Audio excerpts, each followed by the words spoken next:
You referenced it earlier. Let's talk freshmen. It's really hard nowadays with still having some of the people from COVID. You got fifth, sixth-year seniors to give freshmen some time, but Nebraska's making it happen. Yeah, theoretically, 2025 will be the last season of COVID players in college football. Theoretically, I mean, there's backdoors in to get other years of eligibility, but yeah, you look at Dylan Raiola and what he's done, Carter Nelson, Ja'Cory Barney, the big three on offense to get this kind of impact. It has been a while since we've seen three true freshmen show this kind of potential in one season.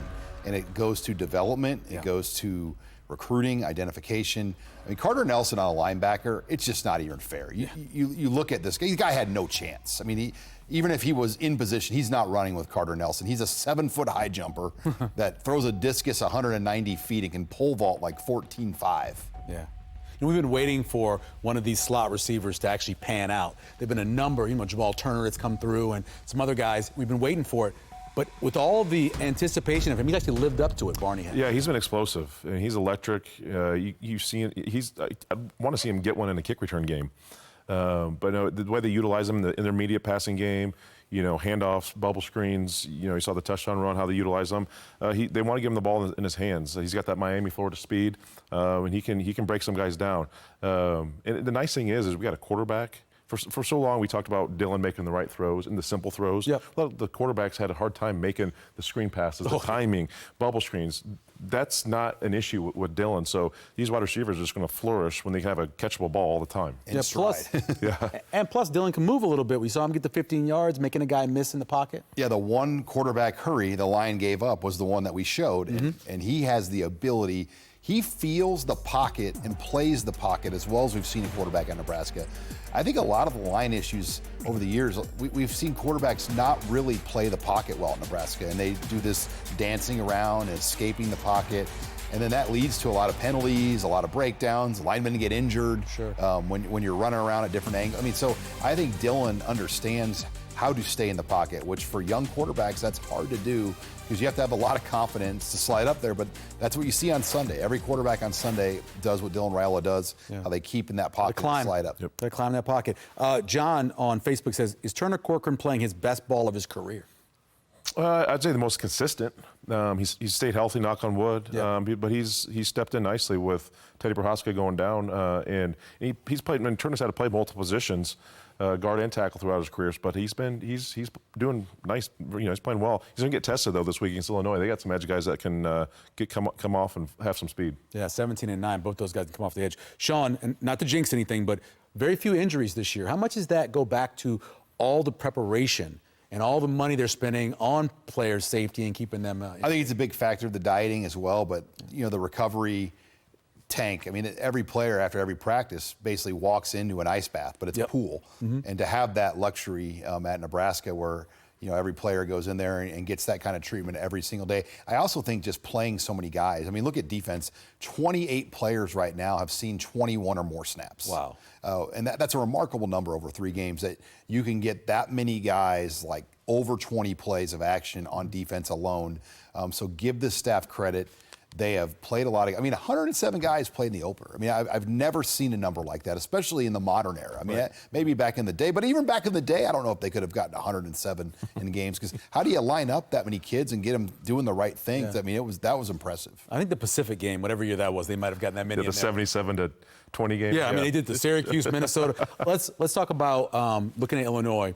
And we talked earlier about what you're worried about the most, and Altmaier getting out of the pocket, and obviously they can run the ball. What about their defense, what they can do to Nebraska? Yeah, they've always had a physical, fast defense. They got D linemen that come off the edge, that are violent, play with heavy hands, really good pass rushers. Just a couple years ago, they had one of the best defenses in the nation. Now those guys are all playing in the NFL, but they still have that mentality. They play very, very, very violent, but they play downhill very quickly. You can exploit them in certain areas. But overall, I think you can get to run the football. I think with some edges, you can get them sucked up the field a little bit with some draw plays, get them some screens to slow them down. But I think you can run the football against this defense, and I'm excited to see them finally some backs. We've seen them kind of get some big runs here in the last week, but I think they can gash them up the middle on Friday night. I agree. I think you're right about they get out of their gaps too. They like to come upfield. Reminds me a little bit of what Colorado did trying to get up the field. How do you think Bielema has done so far? 2001, 2021 he took over? I think it's been a transition. Lovie Smith left him players there too. That's Yes. kind of the lost piece of the argument there. Look how many draft picks he inherited on that roster, and they've retooled what they do. I mean, you heard Marcus Satterfield say that today. They're no longer a straight man-to-man, where they were very aggressive, because they had 4 guys in the secondary get drafted, that team that almost beat Michigan. I mean, that was a really good Illinois team that he had that came into Nebraska and beat the Huskers that year as well.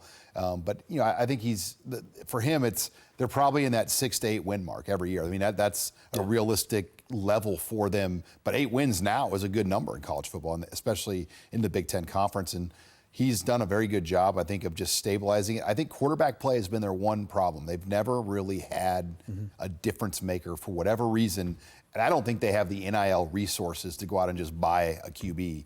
Right. And that's where a school like Nebraska or other programs have a significant advantage over Illinois. A guy that's going to develop and be there for a while, like Altmaier has. Chad Papillion asked the question about holding stuff back during non-conference. Do you expect to see some things against Illinois that we haven't seen this year? Potentially, but I think you show, but also we've shown stuff to get teams to prepare. I mean, the packages with Harburg in there, that takes time, takes a defense.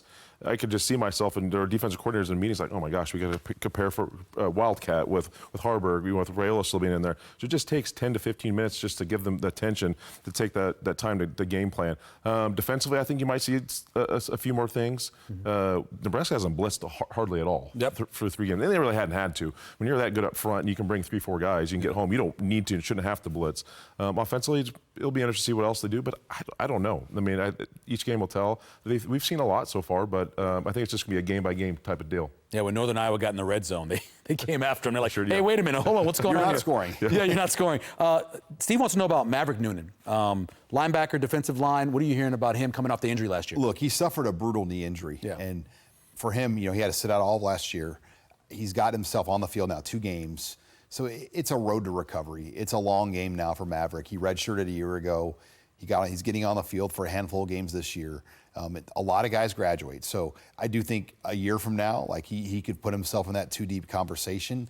But for him, it's just getting back and regaining that confidence and swagger that he had before the injury. So we've talked around this a lot, but special teams, I think that matchup is intriguing this weekend. They have both their starter and then the backup who came in and kicked a 59-yarder. They have really good punt returners. Their punter's pretty efficient. They haven't returned any kickoffs yet, but battle of special teams, they kind of have the advantage a little bit. Can you talk about that? Yeah, no, it is. Nebraska special teams are going to be stressed. And when it comes down, we know how Big Ten play is now for being in this conference now for 10-plus years. Yeah. Close games matter. Points are a premium, and they've gotten them. And the other kickers are legit, both of them. Nebraska's obviously, we've had issues. It'll be interesting to see if Nebraska, they got to cover well, but I think Nebraska potentially get some big plays.